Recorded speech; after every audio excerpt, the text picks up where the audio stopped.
Le jour où Moussa a enterré son meilleur ami, il n'a même pas pu s'approcher du cercueil, parce que tout le monde savait que leur guerre avait commencé à cause d'une femme. Moussa et Karim avaient grandi ensemble dans le même quartier. Depuis l'école primaire, ils partageaient tout. Le même banc en classe, les mêmes chaussures quand l'un n'en avait pas, les mêmes rêves le soir quand ils regardaient le ciel.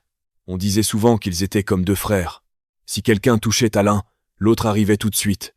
Quand ils sont devenus jeunes hommes, la vie est devenue plus sérieuse. Ils cherchaient du travail, ils voulaient aider leur famille, ils parlaient déjà du futur. Un jour, une nouvelle fille est arrivée dans le quartier. Elle s'appelait Aïcha.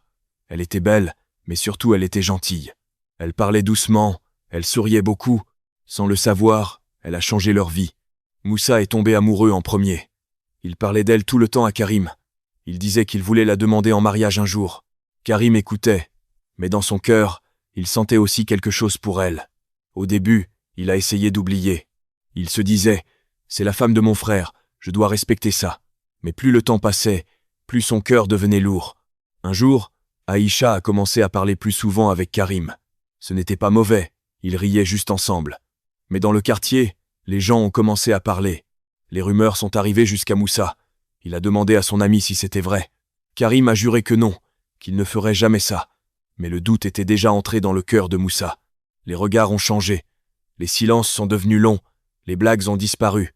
Une petite dispute est devenue une grande colère.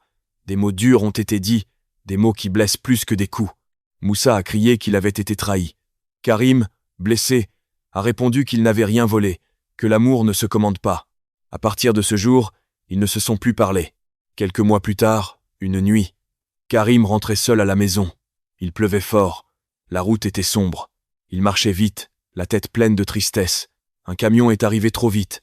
Karim n'a pas eu le temps de réagir. Le lendemain, tout le quartier pleurait. Moussa est resté debout, loin, pendant l'enterrement. Il tremblait. Il voulait courir vers le cercueil, crier que tout était fini, que l'amitié était plus forte qu'une femme, qu'il pardonnait tout. Mais c'était trop tard. Les derniers mots qu'il avait dits à son ami étaient des insultes. Aïcha pleurait aussi. Elle n'avait jamais voulu les séparer. Elle s'est éloignée du quartier peu après. Moussa, lui, est resté avec un poids dans le cœur. Il a compris trop tard qu'une vraie amitié ne doit pas mourir pour une histoire d'amour. L'amour peut partir, mais un frère de cœur, c'est rare. Depuis ce jour, quand il voit deux amis se disputer pour une femme, il leur dit toujours « Faites attention, la colère dure un moment, mais les regrets peuvent durer toute la vie. »